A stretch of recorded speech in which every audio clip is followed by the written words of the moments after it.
called Red and Gold, and it's written by the brothers. It's, I think it's about fall, but I think there's a lot of metaphors weaved in through it, as the seasons can do.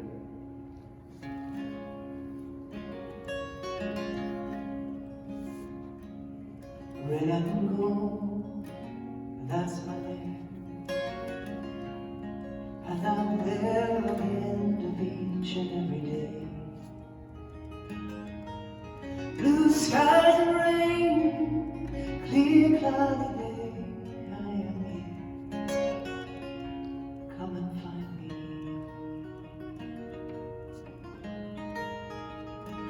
And the hillside, she's my friend, on the shore is where I go to lay my head. I am on the sea, in her bosom soft and green, she is there to lay beside me.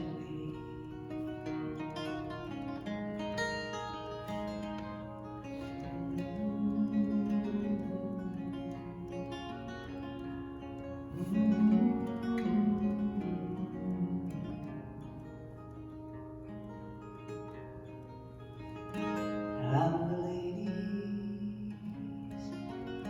the cool blue water, for the way I love to lay myself upon her. And everywhere I see, she is looking after me. She's there, slice on me.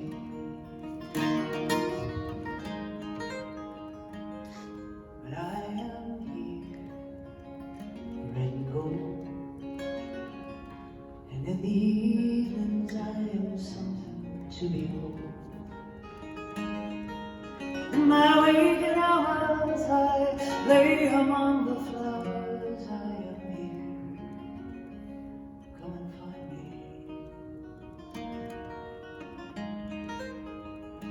Red and gold, that's my name, I'm there at the end of each and every day.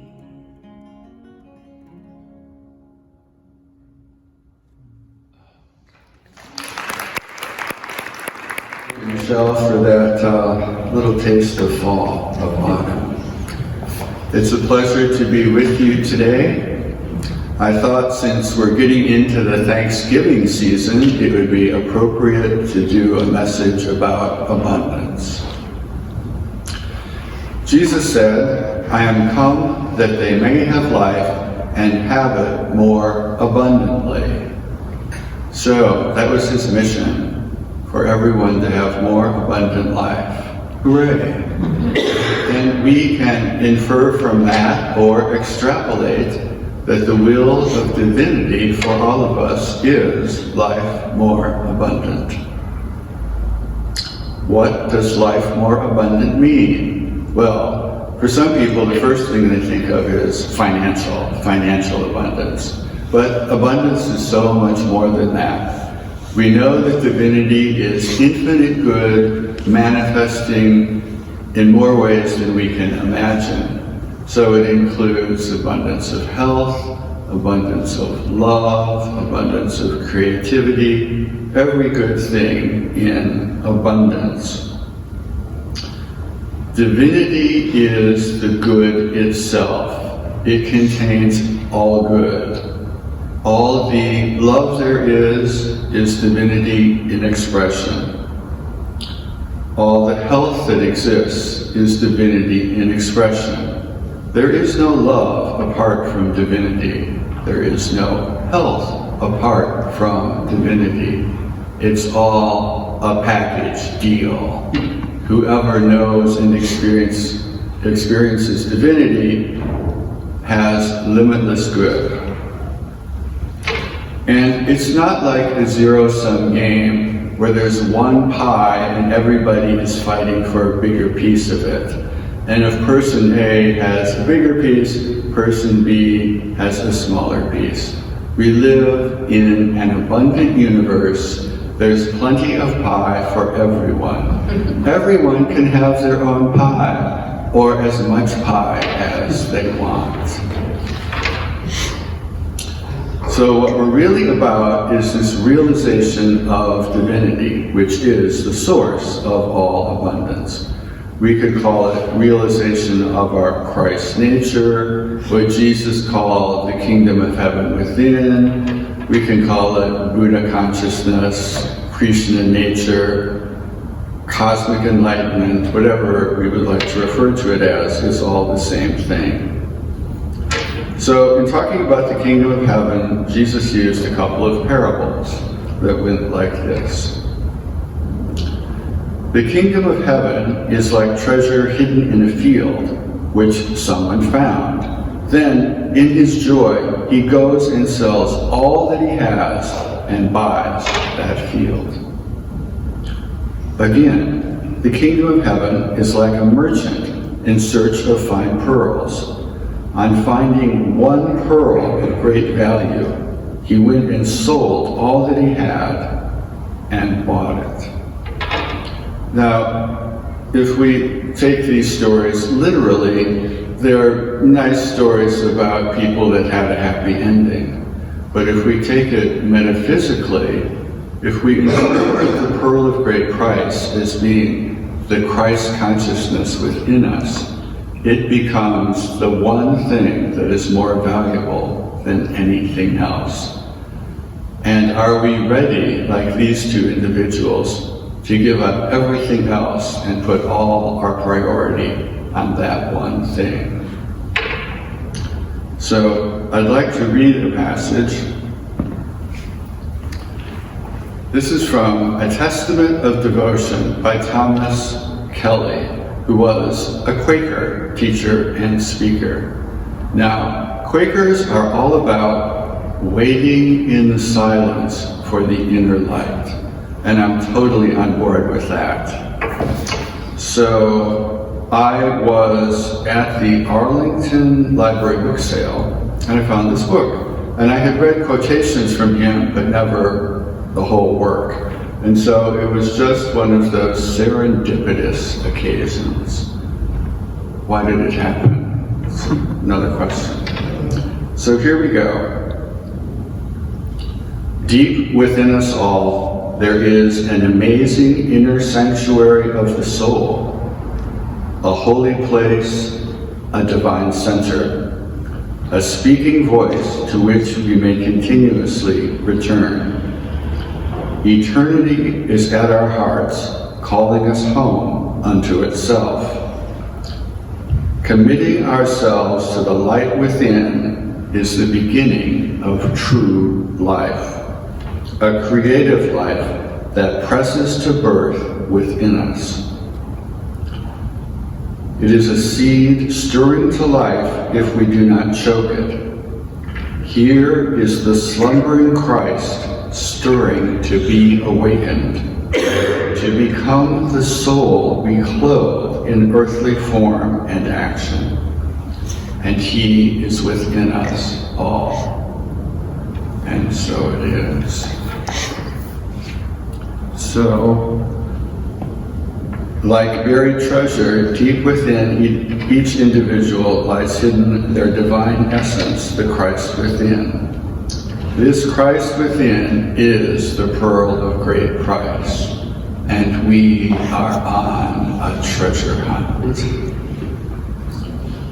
We know that divinity is omnipresent, both within and without us, but it is probably most accessible within for most people, which is why meditation is so important.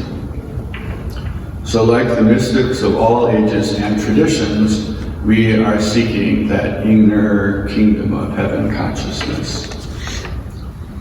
We'll let our fundamentalist brothers and sisters fight among themselves about creeds and dogmas and behaviors, and we'll just pursue the divinity within. Swami Vivekananda said, all mystics share three truths, no matter what spiritual tradition they are from.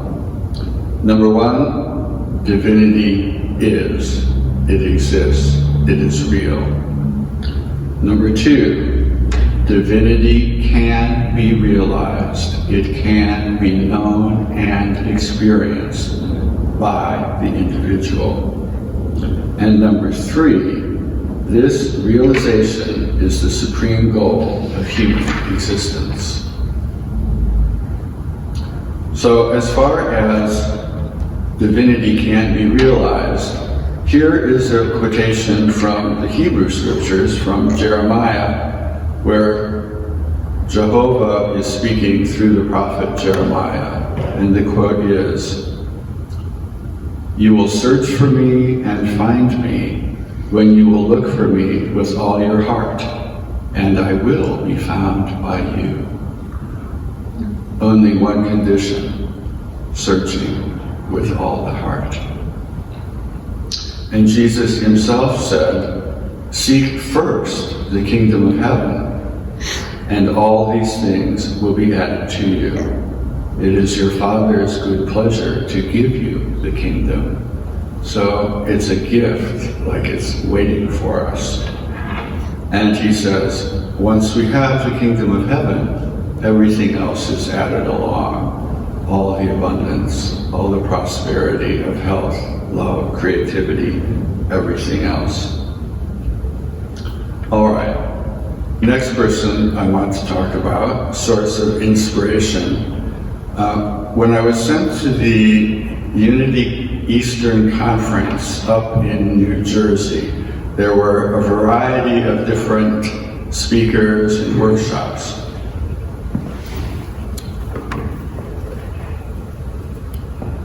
One was this woman, Jackie Woodside. She was the most dynamic of all the presenters.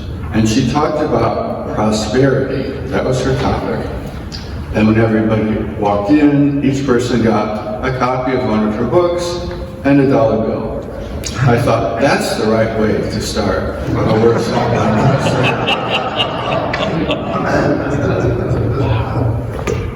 She had an amazing life story. At one point when she was younger, she had been homeless and living out of a car, and now she was this management consultant that gave workshops to corporate leaders. And the question was, how did she make this transformation? And she says it was all about her consciousness, transforming her consciousness about herself and her circumstances, transforming her consciousness about not just what her life could be, but what it would be. She said, basic truth, abundance is a matter of consciousness. She asks, who or what is in charge of our lives? And the answer is, our choices and responses are what determine our life. What we choose to think, feel, and believe about ourselves and about our world determines our lives. As Roy Berkowitz says, we can always choose again. We can choose differently, we can choose better, and it is never too late to choose again. We are empowered by our choices. For instance, we can choose not to see with physical eyes, but with spiritual eyes. And we can use affirmations like, I am not mortal life, I am divine life. I am not human consciousness, I am Christ consciousness. So I'll say that again, and then we'll try it together. I am not mortal life, I am divine life. I am not mortal life, I am divine life. I am not human consciousness, I am Christ consciousness. I am not human consciousness, I am Christ consciousness.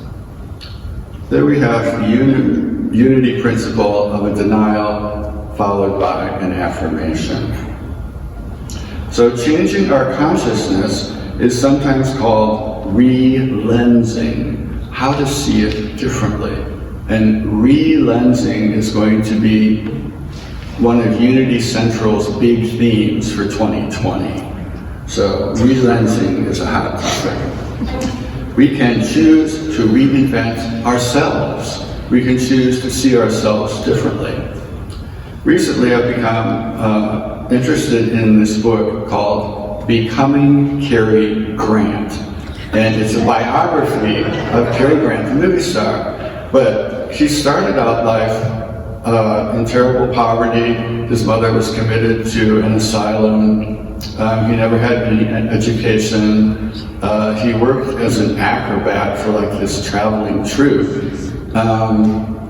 But as he traveled around, he expanded his mind and thought about different possibilities and what he wanted his life to be like. His name was Archibald Leach.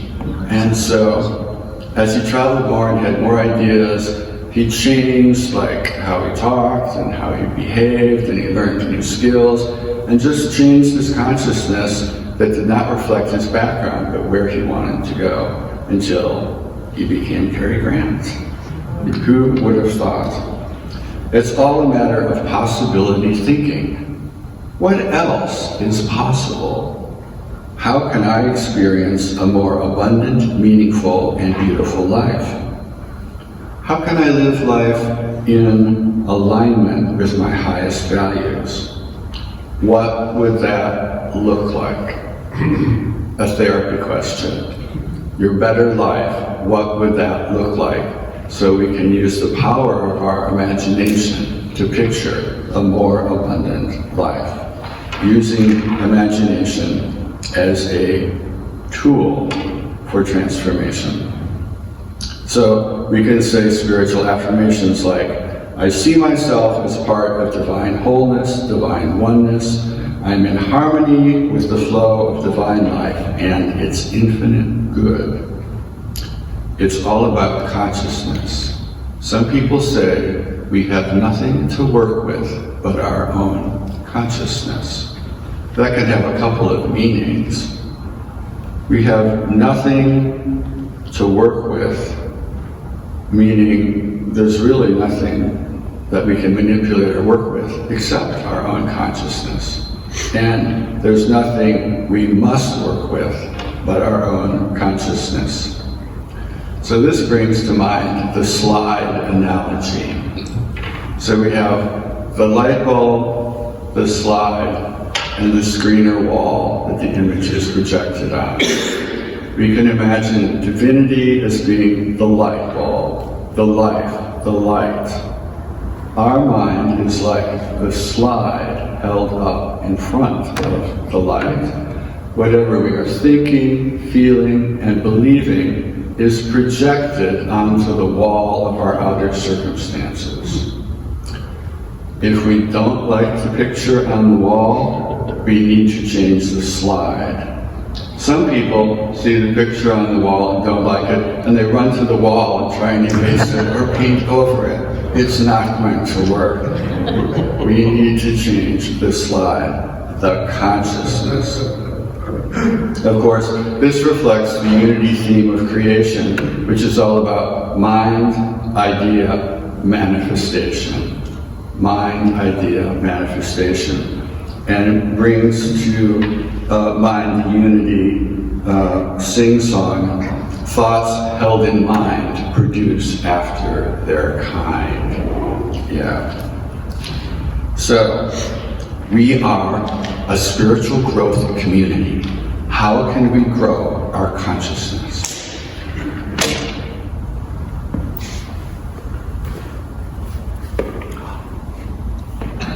Look what I have here. It's a handbook for consciousness building groups. Handbook to Prosperity. By the Reverend Amaya Frank. What? This is an old and decrepit document, but it contains vital spiritual truth. So, what this booklet is basically an alternation of scripture quotations and affirmations. So, I'm not going to do the heavy lifting here in going through this. We're going to do it together. So, in your program, there should have been an insert.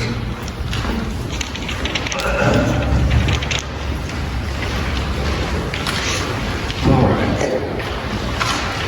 We're going to start where it says beside part 1. If somebody doesn't have one, there might be some available, or you might get to look on with your new best friend. Yes. Okay. So, I guess I should go on too.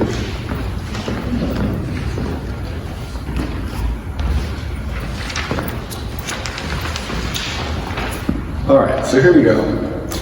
I will read the part in italics, the scripture quotations, and you will read the affirmations. Now, Charles Fillmore, when he talks about the 12 powers, puts the power center at the base of the tongue, because the words that we speak have power. So when you read these affirmations, read them like you mean it. Let loose the power of your word. Are you ready? Yes. Here we go. Whoever asks receives, whoever seeks finds, and to whoever knocks, the door is opened. Abundance lies within my mind. Each and every day I consciously choose to bless my present situation. I give thanks to the universal source for abundant good, past, present, and future. You sound great. By the power within us, divinity is able to accomplish far beyond all we can ask or imagine. I now create thoughts that express abundant supply. I focus my attention on receiving, having, sharing, and giving. My life is an expression of present abundance. I joyfully participate in the flow of the universe. My divine beloved has brought me to the banqueting house. His banner over me is love. And there's one more part that I will read. The most important relationship in my life is my relationship with universal consciousness. I have been born to find the light. There is only the expression of my divine purpose. Amen. All right, next. One of my favorite books, Money is My Friend by Phil LUT. Obviously, he's interpreting abundance financially, but his book does have a spiritual basis. So, first, reflecting back to Jackie Woodside, he says, you are the creator of your life.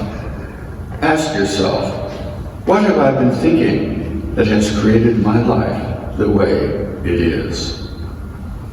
And like the Consciousness Raising Handbook, he says, your consciousness of your connection to infinite being and infinite intelligence is your most valuable personal asset. And he affirms, my mind is centered in infinite intelligence that knows my good. I am one with the creative power that is manifesting my good. And so it is. All right. So to review and wrap up, I would like to flip over the handout and we'll do part 2 together for a dynamic and thundering close.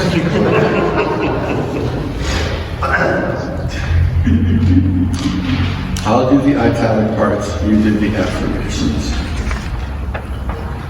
I am come that they may have life and have it more abundantly. The will of divinity for us is always the life more abundant. Divinity has given us richly all things to enjoy. Divinity wants us to have the highest and best. By the power within us, divinity is able to accomplish beyond all we can ask or imagine. The life more abundant is ours to enjoy and share in all ways, now and forever. And so it is. Amen.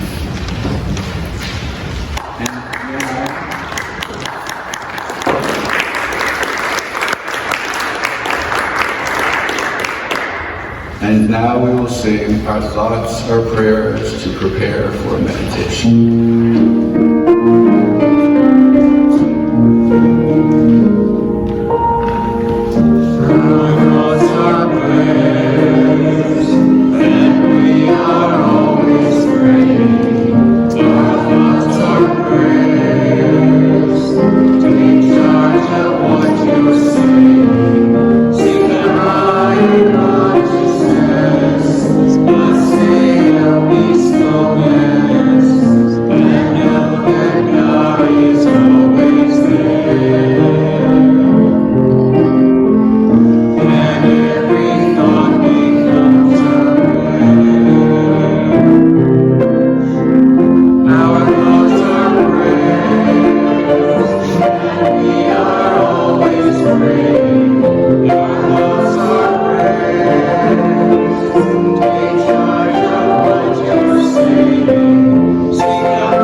As we enter this time of meditation, I invite you to take a comfortable position, relaxed and alert.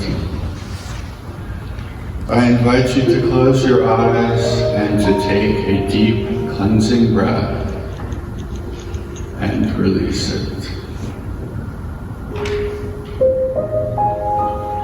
In our times of meditation, we close the door on the outer world and turn within to what some have called the hidden shrine of divine loving kindness, but we know our oneness with divinity. Jesus said, "The kingdom of heaven is at hand. It is here and now." And he said, "The kingdom of heaven is within you." Wherever I am, divinity is within me as my source. Wherever I am, divinity is all around me as the source of all that is. The divine in me sees the divine in all things. I expand my sense of oneness.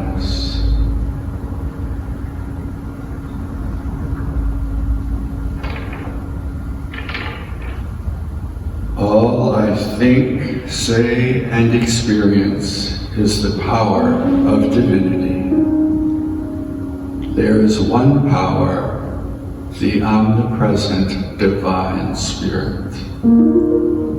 This power operates through each of us as the Christ.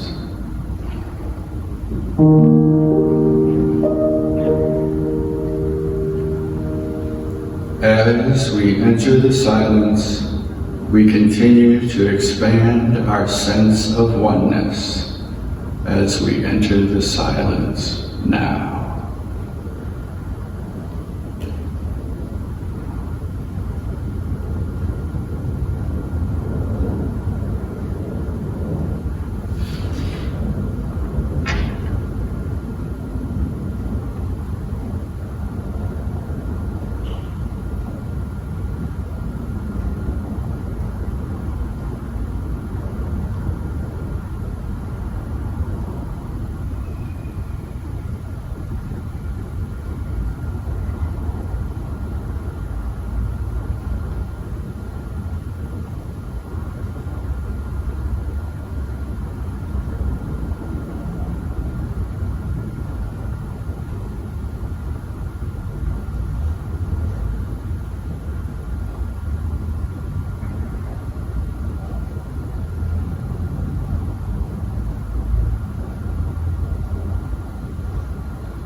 As we emerge from the silence, we acknowledge that we live divine lives of abundance, meaning, and beauty.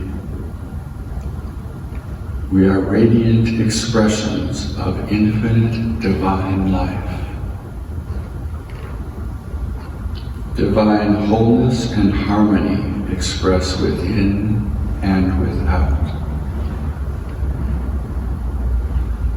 Our lives are a continuous blessing. The life more abundant is ours to enjoy and share in all ways, now and forever.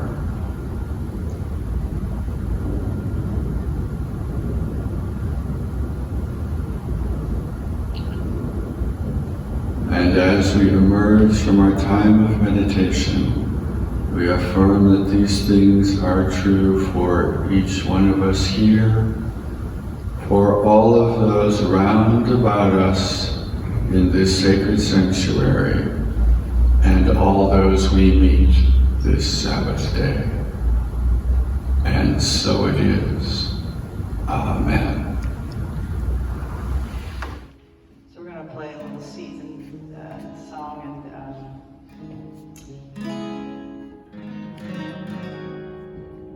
and Alex is going to jump in if he feels like it, because he's and let's bring it stuff on him, but then I'm going to slide into a warmer season, okay? Oh, the leaves brown and the skies gray. I went for a walk on a winter's day. I'll be safe and warm if I was